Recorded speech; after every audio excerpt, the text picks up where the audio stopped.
আসসালামু আলাইকুম। প্রিয় দর্শক, আমরা এরই মধ্যে জানি যে বাংলাদেশের আওয়ামী লীগ এবং তার নেতাদের রাজনৈতিক কার্যক্রমকে নিষিদ্ধ ঘোষণা করা হয়েছে এবং এই নিষিদ্ধ ঘোষণার মাধ্যমে আওয়ামী লীগের পক্ষে কেউ কোনো প্রচারণা চালাতে পারবেন না। আওয়ামী লীগ অথবা তার কোনো অঙ্গ সংগঠন দেশে কোনো ধরনের রাজনৈতিক কার্যক্রম পরিচালনা করতে পারবে না। একদম পরিষ্কারভাবে এটা বলে দেওয়া হয়েছে এবং স্বরাষ্ট্র মন্ত্রণালয় একটা প্রজ্ঞাপন জারি করেছে এবং সেই প্রজ্ঞাপনের ব্যাখ্যাও দিয়েছে প্রধান উপদেষ্টার প্রেস উইং। ব্যাখ্যা করে বলে দিয়েছে কী কী করা যাবে, কী করা যাবে না। যদিও সে সমস্ত ব্যাখ্যা নিয়ে নানা ধরনের বিতর্ক রয়েছে, সন্দেহ রয়েছে, অস্পষ্টতা রয়েছে, কিন্তু সরকারের অবস্থানটা বোঝা গেছে। এখন এই যে এত বড় একটা সিদ্ধান্ত নেওয়া হলো, এর প্রেক্ষিতে সারা দুনিয়ার প্রতিক্রিয়া কি, বিভিন্ন দেশ এই ঘটনাটাকে কিভাবে দেখছে, আমরা এই যাবৎকালে বেশ কয়েকটা দেশের প্রতিক্রিয়া জেনেছি, কয়েকজন নিরপেক্ষ হিসাবে পরিচিত ব্যক্তিরও প্রতিক্রিয়া আমরা জেনেছি। যেমন আমরা শুরুতেই জেনেছি কয়েকদিন আগে, দুদিন আগে, যে যুক্তরাষ্ট্রের প্রতিক্রিয়া কী। যুক্তরাষ্ট্র কিন্তু খুবই ধরি মাছ নাছুই টাইপের একটা প্রতিক্রিয়া ব্যক্ত করেছে, যেটা নাকি আওয়ামী লীগের যখন সরকার ছিল সে আমলে তাদের প্রতিক্রিয়া ছিল অনেকটা স্পষ্ট, কিন্তু এবার যেন একটু ধোঁয়াশাযুক্ত প্রতিক্রিয়া তারা দিয়েছে। আমি একটু প্রতিক্রিয়াটা আপনাদেরকে পড়ে শোনাই তারা কী বলেছে। আমি 3টা সেন্টেন্স আপনাদের পড়ে শোনাচ্ছি। প্রথমত তারা বলেছে, আমরা বাংলাদেশে কোনো একটি নির্দিষ্ট রাজনৈতিক দলকে সমর্থন করি না। এই কথাটা তারা আগেও বলতো। তারপর তারা বলছে একটা, যে আমরা একটি অবাধ ও গণতান্ত্রিক প্রক্রিয়ার পাশাপাশি সব ব্যক্তির জন্য সুষ্ঠু ও স্বচ্ছ আইনি প্রক্রিয়ার সমর্থন করি। এটাও কিছু বোঝা যায় না, কিন্তু তৃতীয় যে বক্তব্যটা, বাক্যটা, সেটা আপনার মন দিয়ে শুনুন। সেখানে বলা হয়েছে, আমরা বাংলাদেশ সহ সব দেশের প্রতি আহ্বান জানাই যেন তারা মত প্রকাশের স্বাধীনতা, শান্তিপূর্ণ সমাবেশ এবং সংগঠনের অধিকারকে সম্মান জানায়। এই জায়গায় এসে কিন্তু একটু বোঝা যাচ্ছে যে শান্তিপূর্ণ সমাবেশ, মত প্রকাশের স্বাধীনতা এবং সংগঠনের অধিকারকে সম্মান জানায়, যেন সব রাষ্ট্র যেন জানায়, এই আহ্বান তারা জানাচ্ছে। তো এই 3টা কাজের কোনোটাই কিন্তু যখন আপনি আওয়ামী লীগকে নিষিদ্ধ করেছেন, তার আওয়ামী লীগের রাজনৈতিক কর্মকাণ্ড যখন নিষিদ্ধ ঘোষণা করেছেন, তখন কিন্তু এই 3টার একটাও থাকে না। আওয়ামী লীগের লোকজন কি তাদের মত প্রকাশ করতে পারবে স্বাধীনভাবে? পারবে না। আওয়ামী লীগের লোকজন কি শান্তিপূর্ণ সমাবেশ করতে পারবে? না, তাও পারবে না। আওয়ামী লীগের লোকজনকে কি সংগঠনের অধিকারকে তারা বাস্তবায়ন করতে পারবে? সেটাও পারবে না। তার মানে এখানে এসে কিন্তু আমরা দেখলাম যে সরকারের একটু যেন সরকারের যে কর্মকাণ্ড, তার জন্য একটু সমালোচনায় যেন যুক্তরাষ্ট্রের বক্তব্যে ফুটে উঠল। আর ভারত উদ্বেগ প্রকাশ করেছে, ভারত তো তাই করবে, আমরা যা ভেবেছিলাম তাই করবে। এবং ভারত কি বলেছে সেটাও শুনুন, কারণ ভারত আমাদের প্রতিবেশী, শক্তিশালী দেশ এবং যুক্তরাষ্ট্রের খুব মিত্র দেশ। কাজে ভারতের বক্তব্যকে আপনি যতটাই বলেন না কেন, এটা খুব প্রিডিক্টেবল বক্তব্য, কিন্তু এই বক্তব্যকে আপনি ইগনোর করতে পারবেন না। ভারত কি বলেছে? ভারত বলেছে যে কোনো উপযুক্ত পদ্ধতি অনুসরণ না করেই আওয়ামী লীগের উপর নিষেধাজ্ঞা আরোপ একটি উদ্বেগজনক ঘটনা।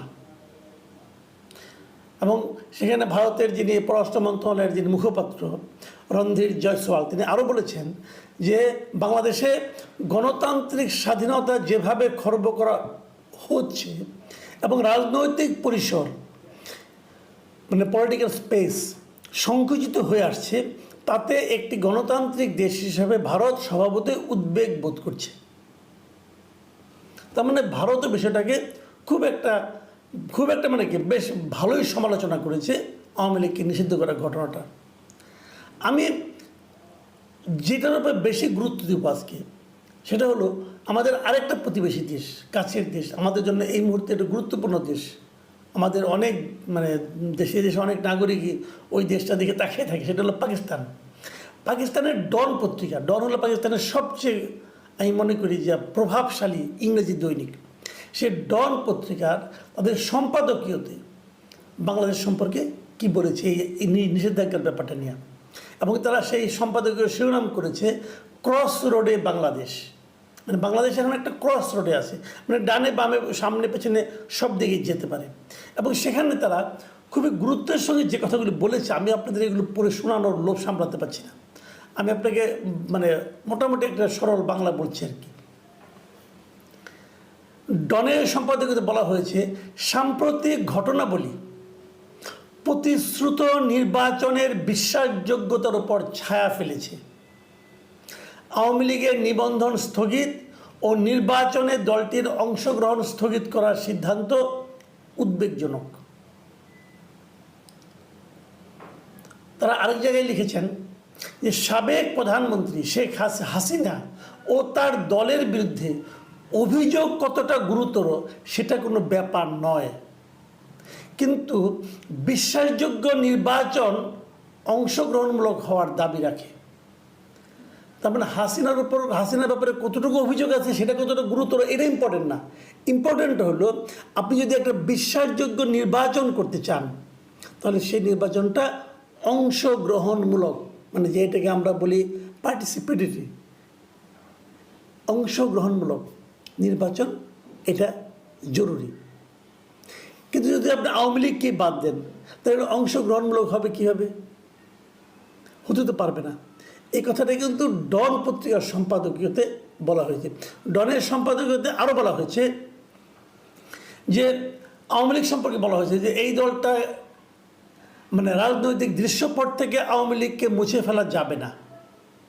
এর বিশাল সমর্থন সহ রাজনৈতিক বাস্তবতা রয়েছে, মাথায় রাখুন, রাজনৈতিক বাস্তবতা রয়েছে। দলটিকে নিষিদ্ধ করায় বাংলাদেশের ভঙ্গুর গণতন্ত্র অস্থিতিশীলতার ঝুঁকিতে থাকে এবং এর ভোটারদের একটি বড় অংশ ভোটাধিকার বঞ্চিত হওয়ার ঝুঁকিতে থাকেন। মানে আমাদের গণতন্ত্রটাকে তারা ভঙ্গুর হিসেবে অভিহিত করেছে এবং বলতে চেয়েছে যে এই ভঙ্গুর গণতন্ত্রে অস্থিতিশীলতার ঝুঁকিতে পড়ে যায় এবং আমাদের ভোটারদের একটা বড় অংশ তারা ভোটাধিকার থেকে বঞ্চিত হতে পারে, এরকম একটা ঝুঁকি তৈরি হয়।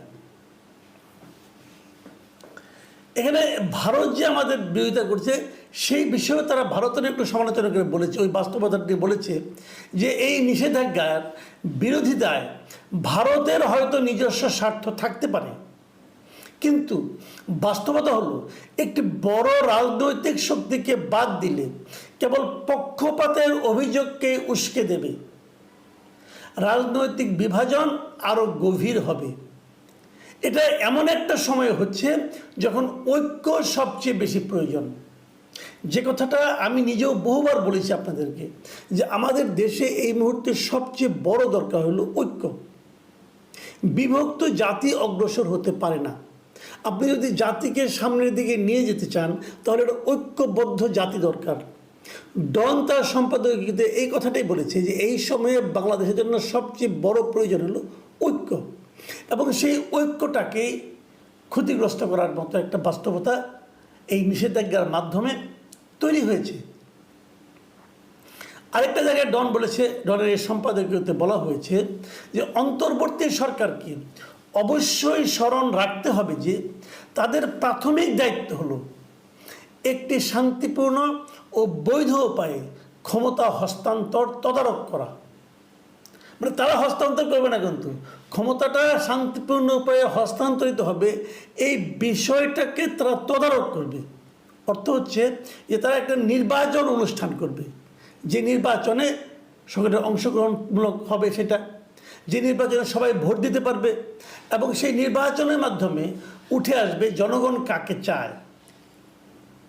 ডনের সম্পাদকীয়তে বলা হয়েছে যে কিন্তু ব্যালটের পরিবর্তে যদি রাজনৈতিক বিরোধিতার সমাধান করা হয় নিষিদ্ধ করার মাধ্যমে, তাহলে সেই লক্ষ্য অর্জিত হবে না।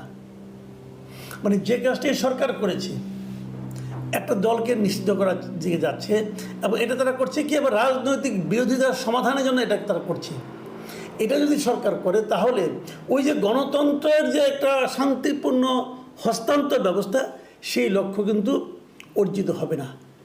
ডনের এই সম্পাদকীয়র শেষ প্যারাটা আমি পড়তে চাই। সেখানে তারা লিখেছেন যে আওয়ামী লীগ সহ সব রাজনৈতিক দলকে লেভেল প্লেইং ফিল্ড নিশ্চিত করার মাধ্যমে গণতান্ত্রিক আদর্শে নিজের প্রতিশ্রুতিকে অবশ্যই প্রদর্শন করতে হবে ডক্টর ইউনূসকে।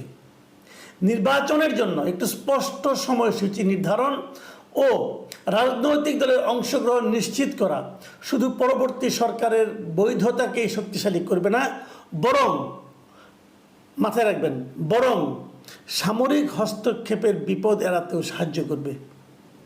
কোনো কোর্ট বা রাজনৈতিক ডিক্রি নয়, বাংলাদেশের ভবিষ্যৎ অবশ্যই ব্যালটের মাধ্যমে নির্ধারণ হতে হবে। ডনের এই সম্পাদকীয় হয়তো বলবেন পাকিস্তানে একটা পত্রিকা কি আসে যায়, কিচ্ছু যায় আসে না, আবার অনেক কিছু যায় আসে। বুঝতে হবে যে আমাদের একটা নির্দিষ্ট দলে আবার দেশেরই একটা নির্দিষ্ট অংশ যারা নাকি যাদের দাবির প্রেক্ষিতে আওয়ামী লীগকে নিষিদ্ধ করা হলো এবং সরকার সেটা আগ্রহের সঙ্গে করলেন, এরা ছাড়া সারা দুনিয়ার আর কেউ কিন্তু সরকারের এই পদক্ষেপকে এখন পর্যন্ত সমর্থন করেনি। এই সরকার কতটুকু গ্রহণযোগ্য হচ্ছে সারা দুনিয়ার কাছে তার এটাও কিন্তু একটা মাপকাঠি। প্রিয় দর্শক, এই প্রসঙ্গে আরও আলোচনা হবে, আগামীতে আপনারা পেতে থাকবেন।